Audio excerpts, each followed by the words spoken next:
Welcome, everyone, to this webinar, Why Coaches Need the EQI.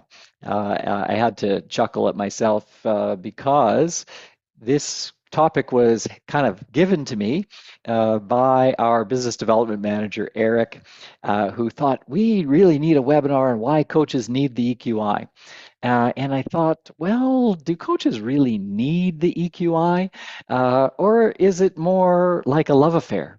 I could tell you lots of reasons why coaches love the EQI, and maybe that's a better title for this session. I started off with what are the reasons that coaches need the EQI? And I can think of a lot of them, but really, do coaches need the EQI? No, coaches can go ahead and coach. They're trained. They will get to the heart of the matter, pun intended, with their clients, whether they use the EQI or not. But there are many reasons to love the EQI and make the job of coaching easier, better, more effective, to take you places that maybe you didn't even know that you were going to, but using the EQI can help with that. So we have this opportunity to investigate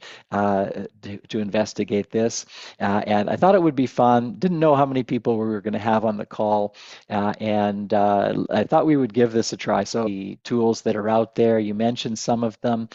The ones that come to mind first for me when I think about assessment tools in the corporate world are the Myers-Briggs type indicator and the DISC. I think these are the ones we hear about most frequently from people.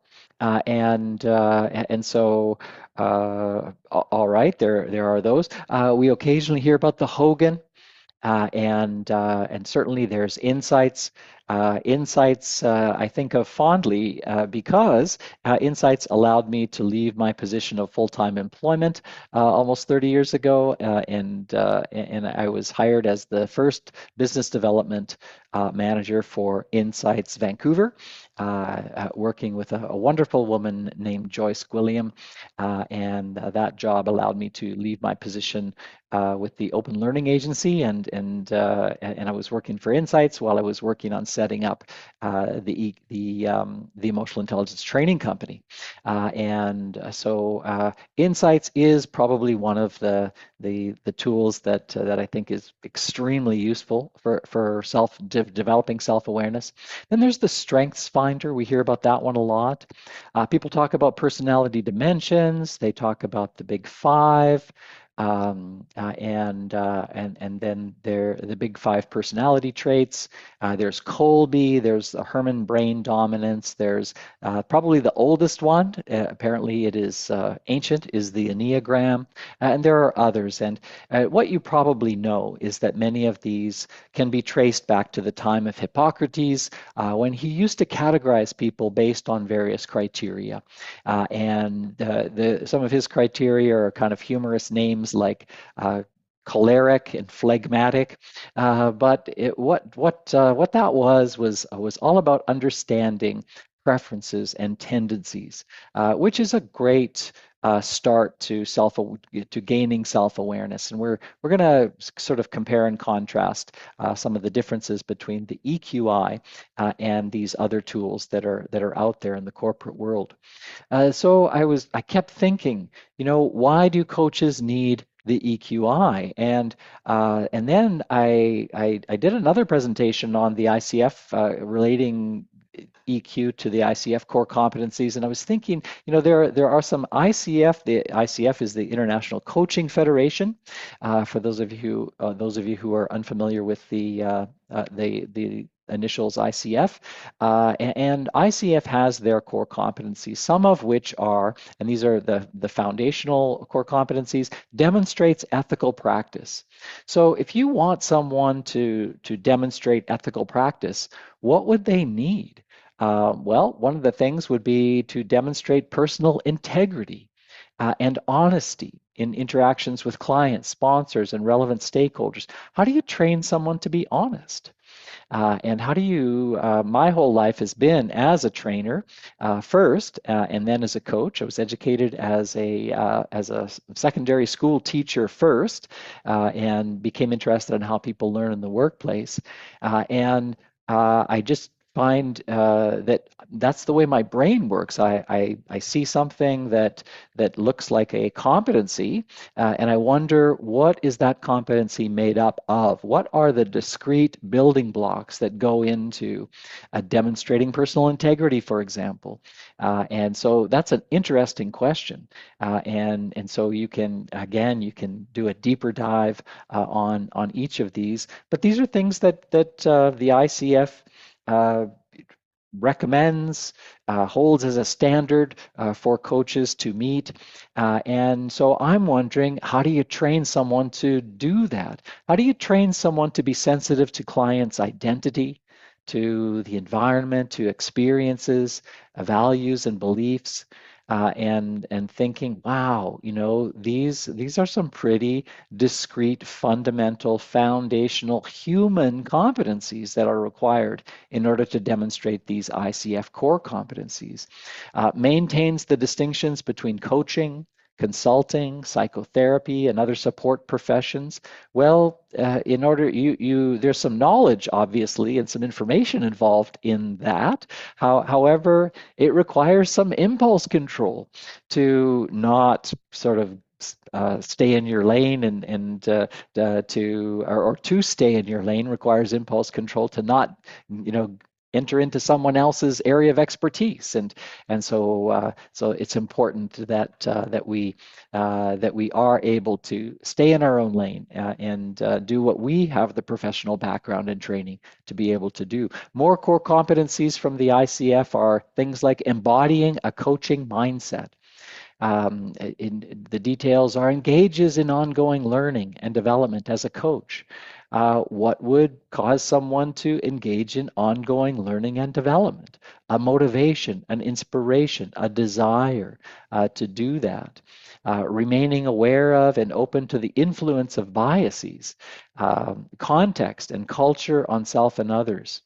Uses awareness of self. How do you train someone to be self-aware? Again, is what tools are you going to use to measure one's awareness of self? There are a few tools out there that actually have that intention to do that, and one's intuition, using awareness of self and one's intuition. To benefit clients. Fascinating terminology and fascinating competencies to wonder, how do we help people to, first of all, be aware of where they are with respect to this developmental journey, and then how do we know when we've arrived, when we've gotten there, when we have, fully acquired a particular competency. Develops and maintains the ability to manage one's emotions. Yeah, an interesting competency, and one that, to my knowledge, is not measured by a lot of the tools that we've mentioned already. And so all of this plays into why coaches might need/love using the EQI. Coaches need it for themselves and they need it for their clients. And so we're going to turn our attention now to why clients might need it. Some of you are business coaches, some of you are executive coaches, and of course, the ways that emotions relate to business are many. And just going to sort of talk about a few of those right now. If you've been to other presentations of mine, you may have seen this slide before, but I like this slide. I like this slide because I think it's helpful. I think it's useful. And by the way, if you have any comments or questions, please feel free to use the chat box. I will check the chat box from time to time and try to respond to all of your comments and your questions. One of the ways that emotions relates to business is attraction of top talent. Attraction is an emotion. We feel attracted to a place of business, and organizations want to, of course, attract the best people. How do you attract the best people? You create an attractive workplace. Um, what once we get people, once we've have once we have invested in recruiting and screening and getting good people, we want to engage those employees. And it is one of the biggest issues that organizations struggle with is you once you get these employees, how do you engage them? And what is employee engagement? Very simply, and I realize this is simplifying a complex construct. Employee engagement is how employees feel about being there. And how they feel about being in your organization is going to determine the quality of work that they will contribute to the organization. And so employee engagement is critical. Talent, how do you keep people once you've got them? So these are the things that organizational development professionals think about and consider. Human resource professionals, how do we get people, attract them? How do we engage them? How do we keep them? And some organizations have difficulty retaining talent. And so it doesn't make any sense to invest as much money and time and effort as people do in putting ads in the paper. That's why did I say that? That's ancient. It tells you how old I am. We don't put ads in the paper anymore. We put ads online, on LinkedIn, on in other places. Indeed, these are all places where people can post job ads and to look to find the people that they're looking for, and of course we want to we want to then screen those people. We're going to spend some time and effort to interview them and check references and do all those things that we do when hiring people, and it doesn't make any sense to onboard them and train them up so that they're providing a return on your initial investment, only to have them leave because the way that they get treated by other colleagues, by managers in the company, etc. So, of course, emotions are critical to all of these important organizational effectiveness measures, metrics. Um, uh, Productivity is a critical organizational effectiveness measure. And when people are working well together, enjoying the relationships they have with each other, then you've got a more productive work environment. Every other metric is determined by emotions and emotional intelligence, including some that some organizations track, like guest satisfaction, customer service indices, sales quotas. If you think about sales for a moment, sales is all about one human being's ability with other human beings. Shareholder value. And if you don't think that shareholder value is affected by emotion, just consider the example of Tesla. Tesla technology has not changed. However, because of how people feel about Elon Musk, shareholder value took a dive. Leadership. And those of you who know us and our organization, you know that we work with leaders. We've worked with leaders around the globe for almost 3 decades, and we do an exercise in many of our in-person workshops, online workshops, where we ask people to tell us about the best leader they ever had. And what are some words, what are some phrases that describe those people? What are some qualities or attributes of those people? And then immediately on the right-hand column, we ask for the impact on them personally. Thank you, John. People will forget what you said, what you did, but they'll never forget how you made them feel. Yes, Maya Angelou. The best leaders, people talk about the best leaders as demonstrating empathy. They actually cared about people. They were inspiring. They were curious. They were flexible. They held the teams accountable, and they had integrity. And then when we look at the impact of those qualities, trust, support, care for you, safe and secure, passion, purpose, different perspectives are supported, aware of how to keep the team motivated, purpose and meaningful work, know what your leader is going to do. It's calming knowing what your leader is going to do. There's some consistency there, etc. The worst leaders, people always say that well, Well, they were a bully, or they were angry all the time, or they were judgmental, controlling, manipulative. And again, why am I mentioning this? Because it's one of the reasons that that's going to be helpful for a coach is to help coach people to being one of these best leaders, to demonstrating these kinds of qualities on the upper part of the flip chart paper. And we want to do less of what's on the lower part of the flip chart paper and more of what's on the upper part of the flip chart paper. You can see the impact of the worst leader attributes are things like a decrease in confidence, below the line behavior, stress, poor work, doesn't listen to ideas, lack of innovation, performance goes down, no trust, not safe, become focused on how to protect yourself and not on doing your job. So worse leaders can have a huge impact on businesses. So we want our coaching clients to not be those worst leaders. And so an understanding of all of this, again, we're distilling down, we're you know, trying to dive deeper into this idea of what is this that we were wanting our clients to know, wanting our clients to learn more about, and wanting to use the EQI for, and we're inching up to that shortly. So, what is emotional intelligence? By the way, this is this is an fMRI brain scan on the left, and it's really contributed. It was only invented in 1990 by Bell Laboratories. I think that's interesting. And so we have learned so much more in just since 1990 about the brain and how the brain works and the contributions to neuroscience. And one of those things is this overwhelming role that emotion plays in human behavior. And we just don't talk about emotion enough, and we need to talk about emotion more.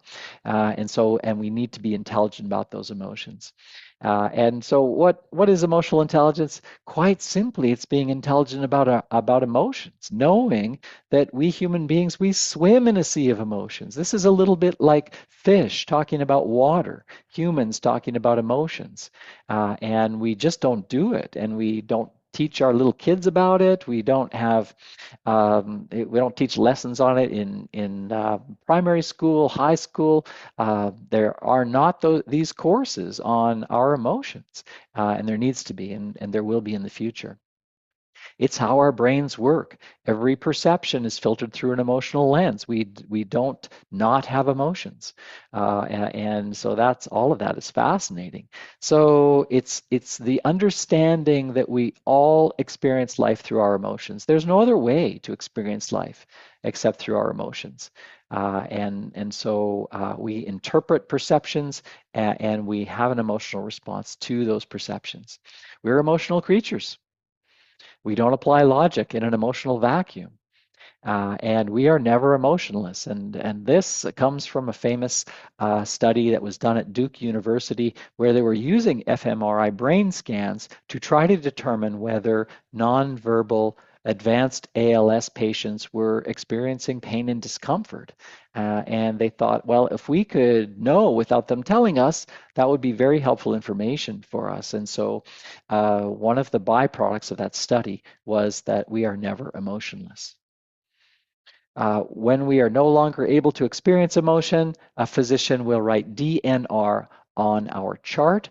And of course, what we know is that DNR stands for do not resuscitate. It is considered that life is not worth living when we are no longer able to experience emotions. So this begs the question, how can we be more intelligent about emotions? And for that, we need a model of skills and competencies. And so here's the model, the best model that we know of in the world that helps understand human behavior, helps explain human behavior, helps us to know where we are with respect to human behavior, and helps us to do better with respect to human behavior. That old saying, know better, do better, is something that this model can help extremely with. This is the basis for the EQI. It was created by Dr. Reuven Bar-On in the early 80s, and after almost 15 years of postdoctoral work, it was finally published as the EQI, as the original EQI in 1997. radically updated in 2011 to give us the present day EQI 2.0 model. What can we say about this model?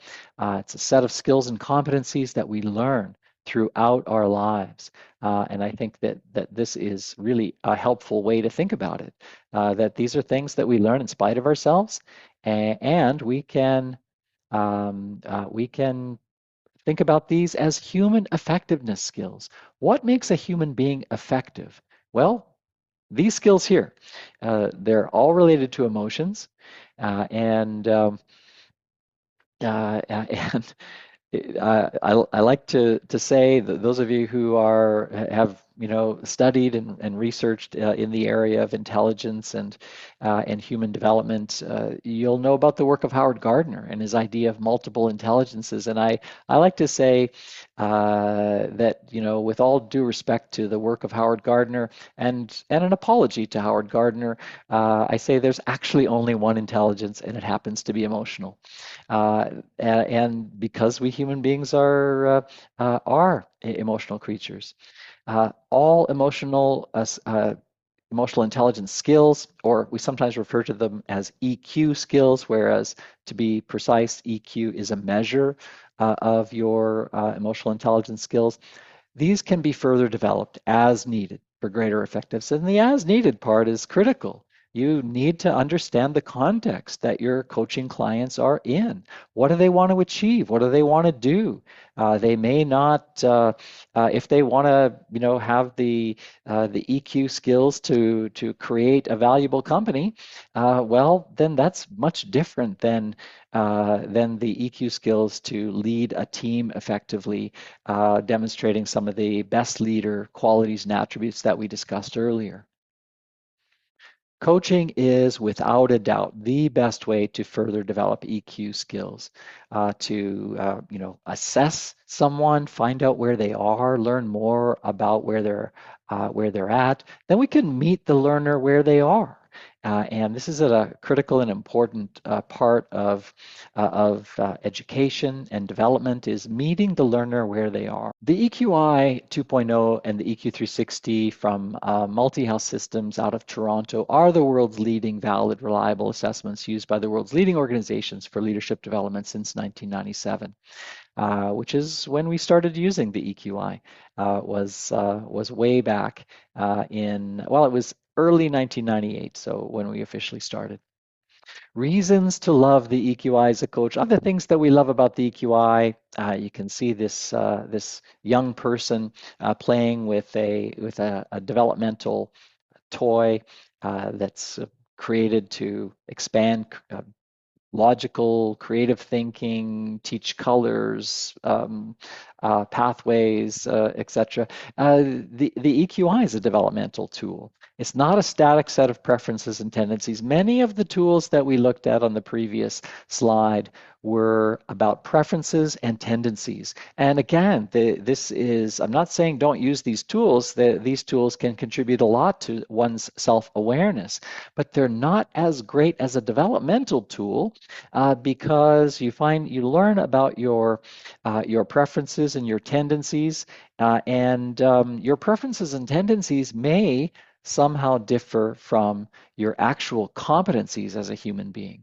And once we understand more about your competency, which we understand by using the EQI results, then we can decide where you want to put your developmental efforts.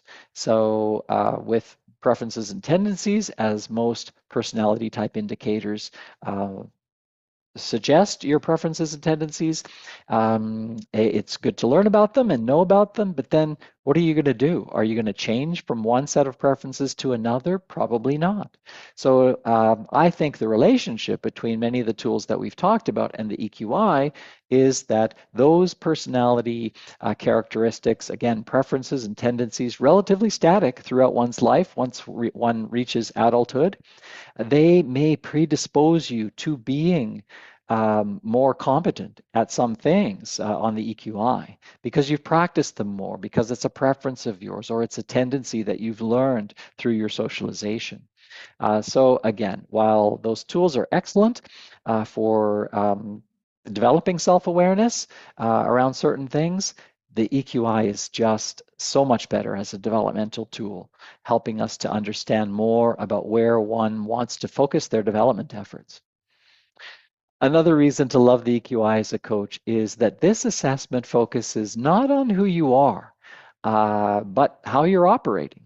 And so once we understand more about how you're operating, and I Googled, I think I Googled I maybe might have Googled how you were operating and clicked on images and saw this and thought it was kind of an interesting image. How to operate a human, a complete owner's manual for the human experience. I've not read this book. I can't recommend it, but you might want to check it out as something interesting.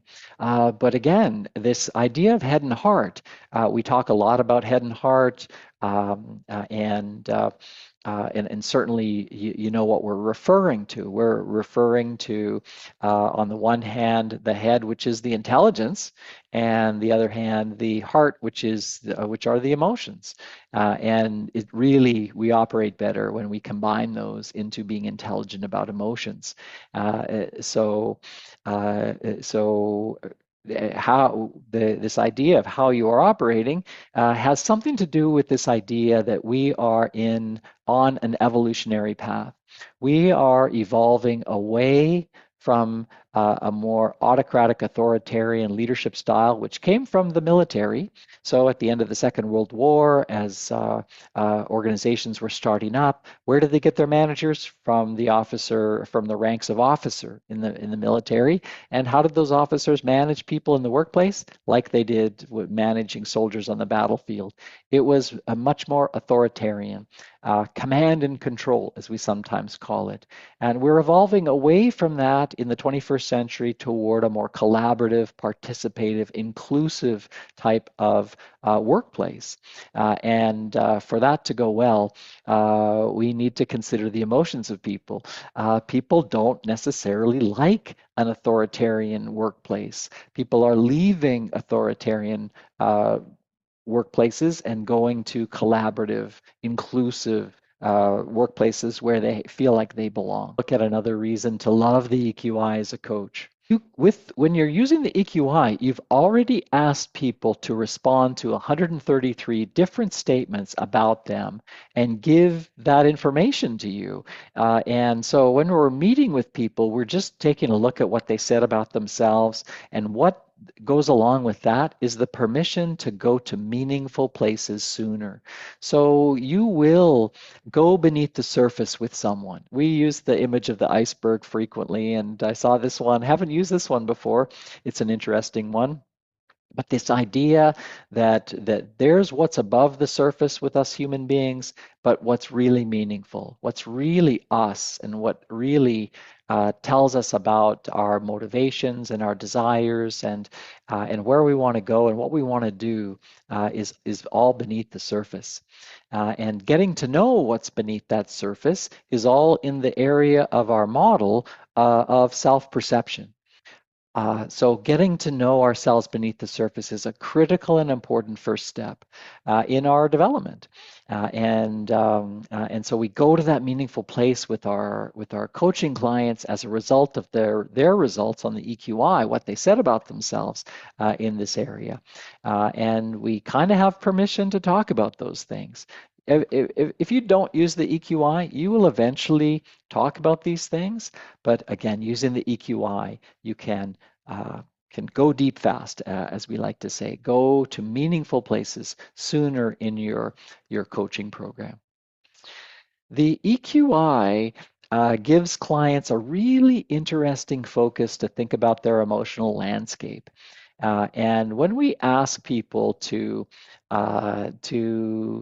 again, when we ask people about the issues that they're facing, when we ask people about the challenges in their path, when we ask people about their goals and their achievements, you can't help but talking about emotions.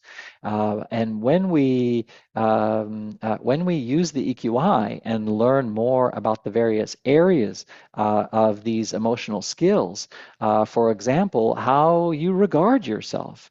It's one of the it's one of the most prominent, right at 12 o'clock ideas in this wheel model is the idea of self-regard.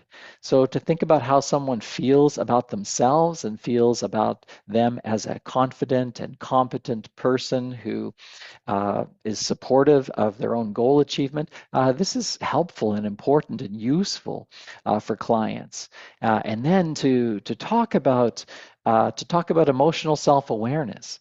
How frequently do you pay attention to your emotions? It's a frequent conversation I have with my coaching clients. Is what if you were to pay more attention to your emotions? And a very recent coaching client comes to mind, and he said, I really just think about what needs to be done, and focus on the tasks, and just get it done. I don't really think about how I feel about getting it done.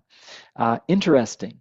What if you were more aware of how motivated you were to get it done? What if you were more aware of the concerns or the fears if it's not done right, or the worries, or maybe even aware of some of the anxiety that you have about tackling a particular challenge or issue?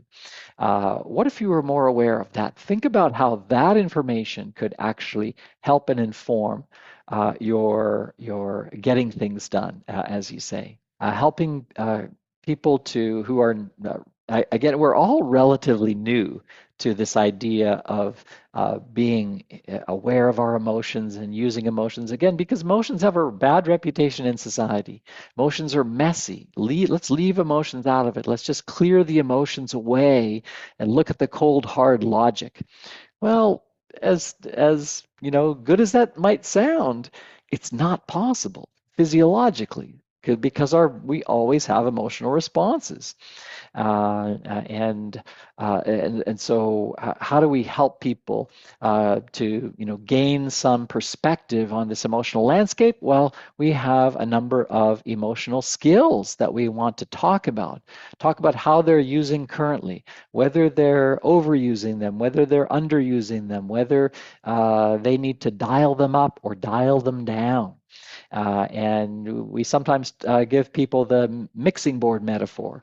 And if you imagine a mixing board that you might see in a recording studio or a TV studio or a radio station, and think about how those sliders slide aspects of sound on an actual mixing board. But if you think about the EQI as a mixing board, we're operating 15 different emotional skills, and you would never push them all to the top and think that you're going to get the optimal right mix of things or right mix of uses of those skills for a particular situation or an interaction with a particular person. You've got to know how they operate and then manually adjust your board for each situation and circumstance. So it gives people this interesting focus, this interesting framework to consider their inner world, their inner emotional landscape. Again, I kind of alluded to this already, that it helps to move people away from the tactical, operational, technical, transactional processes that make up much of our work lives. If you think about work and what happens at work, that many times it's you need information from me, I need information from you. And so again, going back to the iceberg diagram for a moment, much of that happens above the surface, but it's not necessarily relational. We don't necessarily relate to the project specs, the deadline dates, the budget numbers. What we relate to is how people feel about those things. And when we can talk about those, when we can talk about the worries, the concerns, the fears, the excitedness, the enthusiasm, the inspiration, the passion, we can talk about those things. That's what helps focus people on what really matters.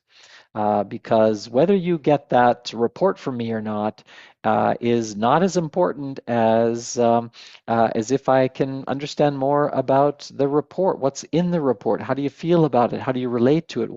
What's it used for? Where does it go from here? All of those things that we are interested in knowing, because it makes us feel better about the work that we're doing. We need to be more aware of our own emotions and express more emotions to others. And if we're not doing that, then will be less effective as a team member, as a leader, as a salesperson, as a customer service person. We will not be as effective as we could be if we understand more about how we're feeling and express more about how we're feeling to others, which deepens relationships. EQI invites examination of whether something is working for them and for the people that they care about and others or not. Now, you may know the Dr. Phil question. Whether you like him or don't like him is kind of beside the point, but Dr. Phil is famous for early on when he was a guest on Oprah. He would invite people on. He would have them tell the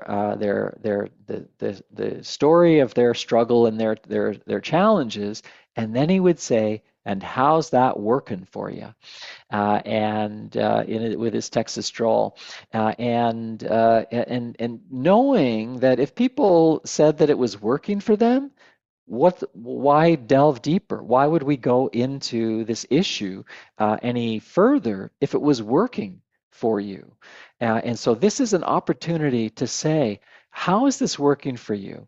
And if it's not working for you, let's talk about change. Let's talk about how we make it different. Let's talk about what the options, the alternatives might be. But we need for people to acknowledge that something is not working for them before they're going to be motivated to change. And so how do we help them to do that? And again, you look at EQI results and you see some higher results, which suggest that people are doing okay with things, but sometimes something can be overused. And if it's overused, then let's talk about whether that higher result is actually working for them, or maybe it's not working for them so well. Let's talk about a better balance with some of the other areas of EQ that could be a better balance. And the one that we frequently use as an example is assertiveness and empathy. If assertiveness and empathy are not well balanced, someone might think they're being clear, they're being direct, they're doing assertiveness well. However, if their empathy is lower, they might not be paying as much attention to how their empathy is impacting the people that they care about, their team members, their clients, their customers, other departments that they work closely with, etc.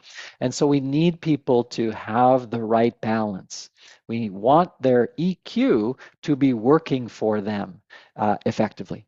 And so as coaches, it just invites that conversation once again. So again, another reason to love the EQI as a coach. Now, what people very quickly realize is that this is relevant for both personal and work settings. So this idea of balancing work and life, we don't really like the word balancing because it kind of implies that you have a perfect balance between work and life.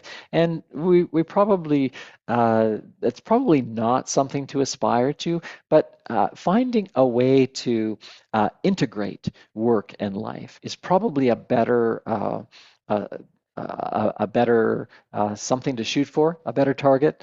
And so how can we integrate work and life in a way that, again, works for us, that is serving us and serving the people that are most close to us and that we appreciate the most? And so people very quickly lean into the EQI because they realize, even though the instructions for the EQI say, think of yourself in general, people then, when they read a particular statement, they think about themselves at work, they think about themselves in their personal life, and they answer however they answer, but however they answer is relevant to the coaching work that we're going to do.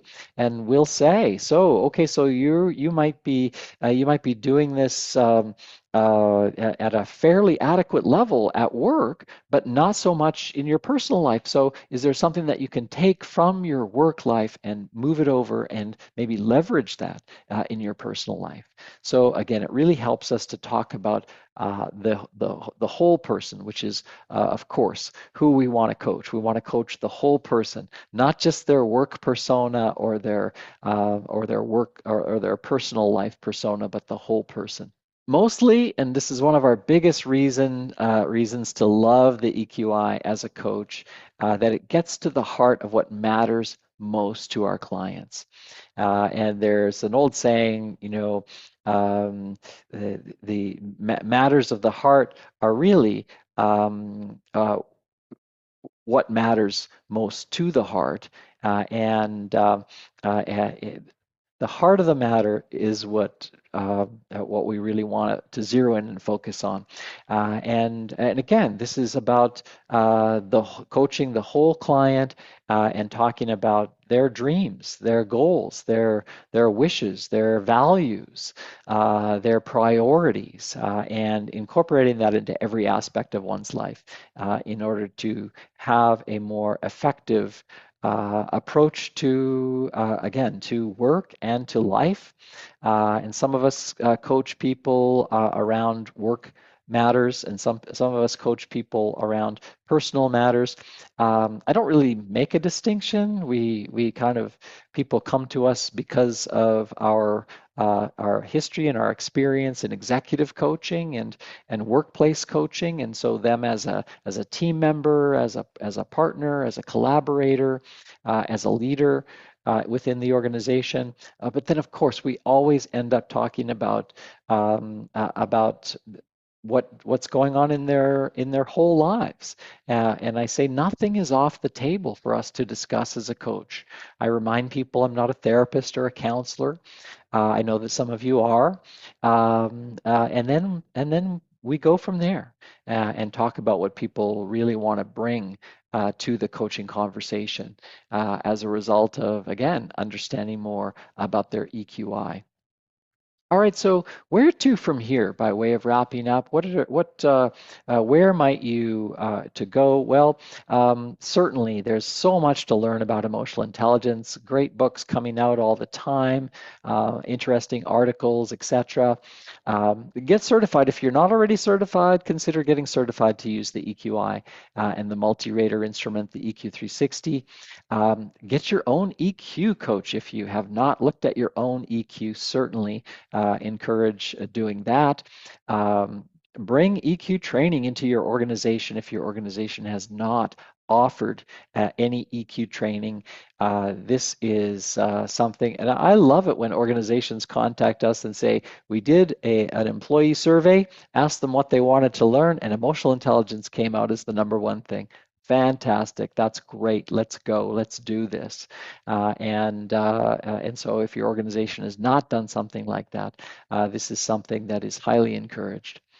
For any of the above, talk to us at the Emotional Intelligence Training Company. We love those conversations. We want to have those conversations. It's one of the reasons that we do this monthly webinar. And we realize that many of you have worked with us in the past, have been clients, and or have certified with us, and so we hope that we've given you some more ideas to use with your clients, and that you can use some of this content in the work that you do. We have done a new resource guide, and we think it's helpful for organizations considering bringing in emotional intelligence training and coaching into their organization. If you want one, please email Eric. He is our business development manager. Again, the individual who suggested this title for the webinar, at which I said, okay, Eric, I'll do a webinar on why coaches need the EQI 2.0, and this is it.